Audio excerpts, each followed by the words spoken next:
নমস্কার বন্ধুরা, world from ড্রোনের আরও একটি নতুন ভিডিওতে আপনাদের সবাইকে স্বাগত। নিচে যেগুলো দেখতে পাচ্ছেন সেগুলো সবই পরিযায়ী বালিহাঁসের ঝাঁক।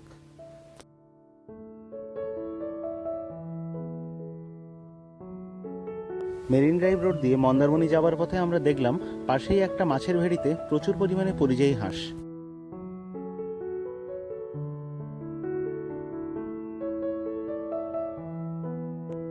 এরা সবাই এসছে সুদূর সাইবেরিয়া থেকে।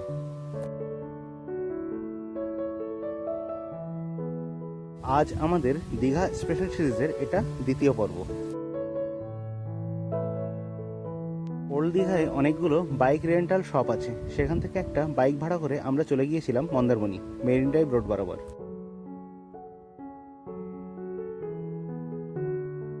ওল্ড দীঘার এখানে খুব কম খরচে বাইক রেন্ট করা যায়। আমরা 500 টাকা দিয়ে একটা বাইক ভাড়া করেছিলাম, আর হেলমেট নিয়েছিল 200 টাকা, দুটো হেলমেট করেছি। মেরিন ড্রাইভ রোড দিয়ে নতুন রাস্তাটা তৈরি হয়েছে, একটা বাইক রেন্ট করেছি। আর দীঘায় বাইক রেন্ট 500 টাকা করে, দুটো হেলমেট দেবে আর পেট্রোলটা করে দেবে। তবে একটা কথা বলে রাখি, বাইক আর হেলমেট ফেরত দিলে এই 200 টাকা কিন্তু আবার রিফান্ড হয়ে যায়।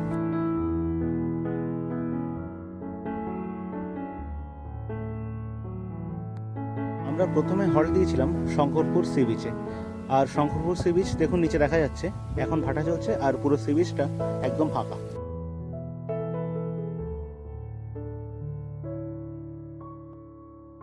শঙ্করপুর সি বিচে কিছুক্ষণ আমরা ওখানে ঘোরাঘুরি করলাম আর কিছু ফটোশ্যুট করলাম, তারপর বেরিয়ে পড়লাম আবার সামনের দিকে। শঙ্করপুর থেকে বেরিয়ে কিছুটা এগিয়েই দেখলাম একটা জায়গায় অনেকগুলো মাছের ভেড়ি, আর সেখানে প্রচুর পরিমাণে পরিযায়ী হাঁস ঘুরে বেড়াচ্ছে। আর বাইকটা এখানেই থামালাম।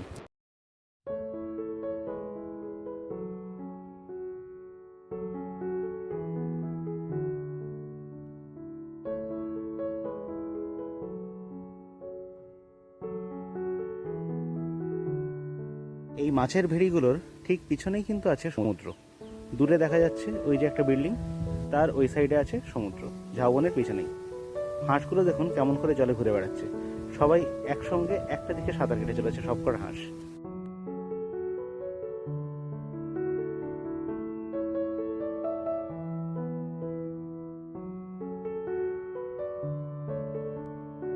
এই পরিযায়ী হাঁসগুলোকে আমরা বাংলায় বলে থাকি বালি হাঁস।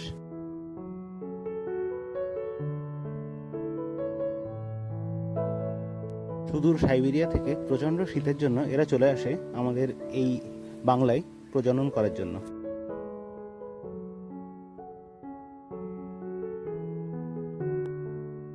শীতের শেষ দিকে যখন গরম পড়তে থাকে তখন এদের বাচ্চাগুলো মোটামুটি ওড়ার জন্য তৈরি হয়ে যায়, আর তখন এরা দল বেঁধে আবার চলে যায় সাইবেরিয়া।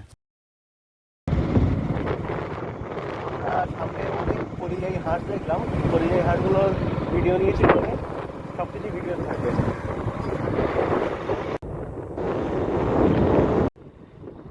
মেরিন ড্রাইভ রোড বরাবর যাচ্ছি, আর এখন সমুদ্রে ভাটা চলছে। সমুদ্র কিন্তু অনেকটাই পিছিয়ে গেছে। আর ওই দূরে দেখা যাচ্ছে দীঘা মোহনা মাছ বাজার। আর দীঘা মোহনা মাছ বাজারে আমরা এখন আর যাইনি, তার সামনে থেকে ঘুরে এসেছি। হাতে সময় অনেকটাই কম, কারণ বিকালেই আমাদের ফেরার বাস।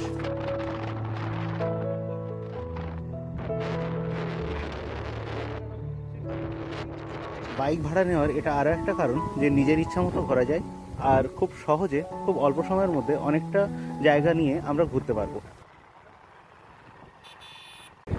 এখানে কিন্তু যে বেড়াগুলো করা আছে ওখানে মাছ শুকানো হয়, শুটকি মাছ তৈরি করা হয় ওই ঘরগুলোতে।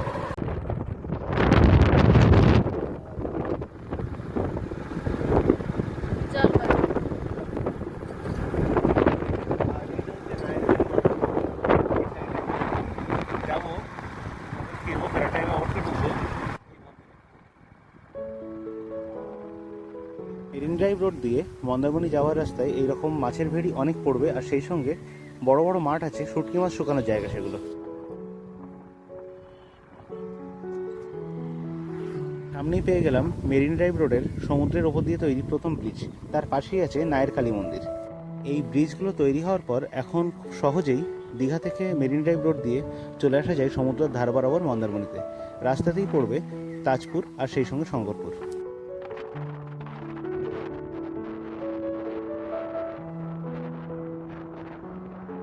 মেরিন ড্রাইভ রোড দিয়ে কিছু দূর এসে আমরা একটা জায়গায় থামালাম। আর বাইক থাকার এটাই সুবিধা, নিজের ইচ্ছা মতো থামা যায় আর নিজের ইচ্ছা মতো কিন্তু ঘোরাঘুরি করা যায়। আর লোকাল গাড়ি আমরা যদি ভাড়া করতাম কোনো, তাহলে খরচের সঙ্গে আমরা কিন্তু নিজের ইচ্ছা মতো ঘুরতে পারতাম না। তারা নির্দিষ্ট একটা টাইম মেনে আমাদেরকে ঘোরাতো, আর সেইভাবে ঘুরলে কিন্তু ঠিকঠাক ঘোরার মজাটা আসে না।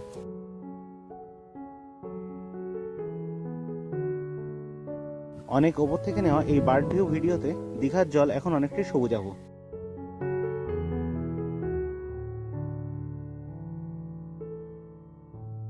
দীঘা সেই কাদাগলা ঘোলা জল এখন কিন্তু নেই, এটা শুরু হবে বর্ষা শুরু হওয়ার পর থেকে। কারণ বৃষ্টির জল নদী দিয়ে ধুয়ে সমুদ্রে মিশলে তখনই জল আস্তে আস্তে ঘোলা হয়ে যায়।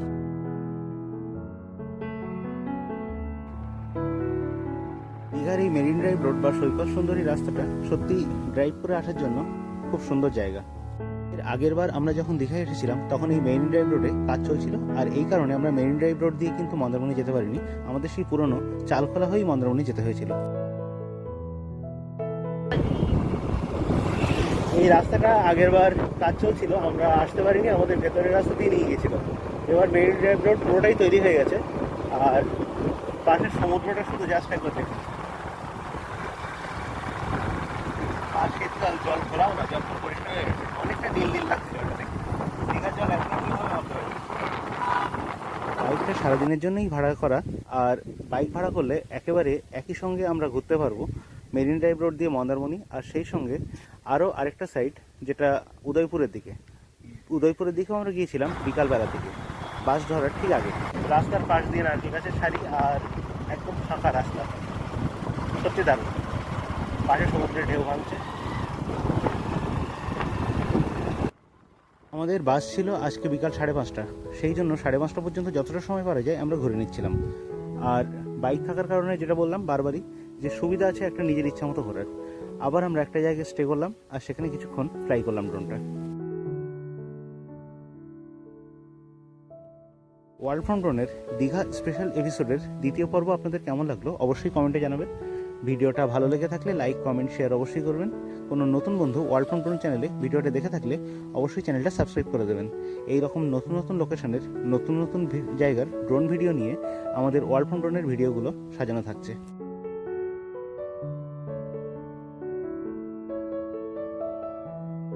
ওয়ার্ল্ড ফ্রম ড্রোনের এইরকম আরও নতুন ভিডিও আপডেট পেতে নিয়মিত চ্যানেলটাকে ফলো করবেন। আমাদের হাতে সময় কমে আসছিল, এই কারণে আমরা তাড়াতাড়ি করে আবারও বেরিয়ে পড়লাম তাজপুরের দিকে। আমরা সামনে শঙ্করপুর বিচে ঢোকার রাস্তা ছাড়িয়ে আসলাম। প্রথমে সরাসরি মন্দারমণিতে যাচ্ছি, মন্দারমণি থেকে ফেরার পথে এগুলো দেখবো। আর একটা জায়গায় দেখলাম খুব সুন্দর, অনেকটা আন্দামানের মতো সমুদ্রের ধারটা মনে হলো, সেখানেও যাবো ফেরার পথে।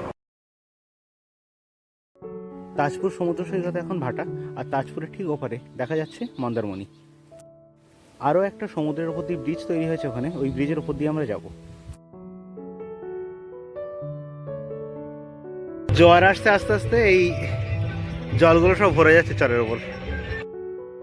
সমুদ্রে এখন কিছুটা জল এসছে, এই কারণে এই মাঝখানে যে জায়গাটা তাজপুর থেকে মন্দারমণি পর্যন্ত কিছুটা জল হয়ে গেছে সমুদ্রের উপর দিয়ে। আর এখানে দেখুন কেউ কেউ বোট নিয়ে ঘোরানোর ব্যবস্থা করেছে।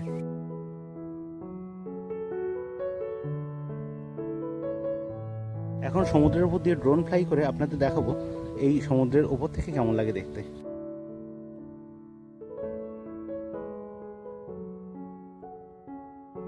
নিচে একটা বোট দেখা যাচ্ছে, এই বোটগুলো কিন্তু পর্যটকদের ঘোরানোর জন্যই।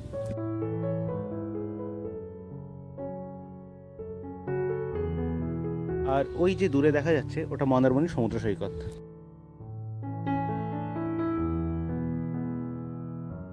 সমুদ্রের উপর দিয়ে ব্রিজটা যেখানে তাজপুর থেকে মন্দারমণির ওখানে নেমেছে, সেই জায়গার চরটায় আমরা এবার যাইনি। পরের বার আমরা ওখানে গিয়েছিলাম আর ড্রোন ফ্লাই করেছিলাম, তার ভিডিও থাকবে কোনো একটা সময় আমাদের এই ওয়ার্ল্ড ফ্রম ড্রোন চ্যানেলে।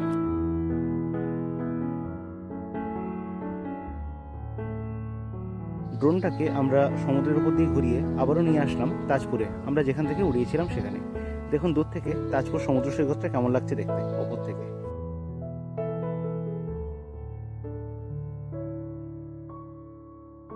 ভাটার সময় বলে এখন এই সমুদ্র সৈকতে আমরা নামতে পেরেছিলাম আর এত সুন্দর সুন্দর কিছু ভিডিও করতে পেরেছিলাম। বেশি লম্বা করব না, আজ এ পর্যন্তই। সবাই ভালো থাকবেন, সুস্থ থাকবেন, আর ওয়ার্ল্ড ফ্রম ড্রোন চ্যানেলের ভিডিও দেখতে থাকবেন। টাটা।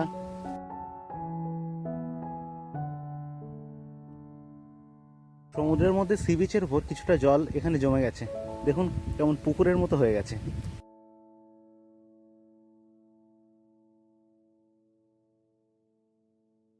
হাতে বেশি সময় ছিল না, এরপর আমরা বেরিয়ে পড়বো মন্দারমণির দিকে।